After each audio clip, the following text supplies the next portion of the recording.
So Scott asked, for most of the interview, he asked some fine questions, except obviously the Iran question that pissed me off that we talked about before. And by the way, I believe at one point he said the Democrat Party. What's up with that? Come on, man. I mean, aren't we tired of this nonsense? Why would a guy like Scott Pelley, correspondent for 60 Minutes, say that? It's a Democratic Party. Everybody gets it. And anybody who uses the Democrat Party is using it for a specific purpose. And it's, by the way, the stupidest talking point ever. Like somehow it's supposed to be like... People are going to vote Democratic because they're confusing the democratic process with the Democratic Party. And they think Democrat sounds like rat. And so that'll hurt the Democrats. But for a journalist to use it is stupid. It's clearly not the Democrat Party. The only people who use that are right-wingers. So... And it sounds awkward, too. Anyway, so I was pissed about that, but in the beginning of the interview, he's asking fine questions.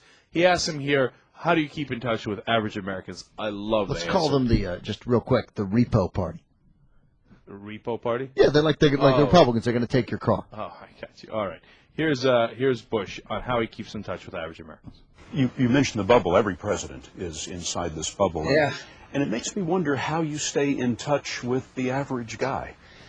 Well, I got a lot of average guys who are buddies of mine from Texas, for starters. Okay. I mean, one of the things that I'm a lot of them working for you. fortunate to have is a lot of friends.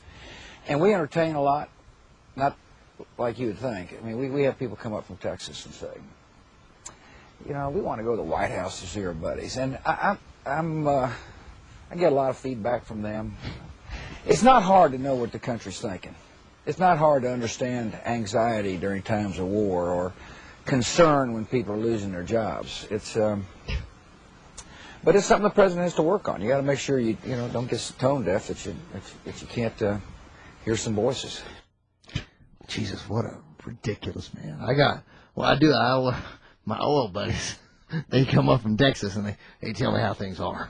No, he thinks the average guy is his buddies from Texas. His buddies from Texas like Ken Lay. Yeah. They're like millionaires and billionaires from Texas. Those are not the average guys.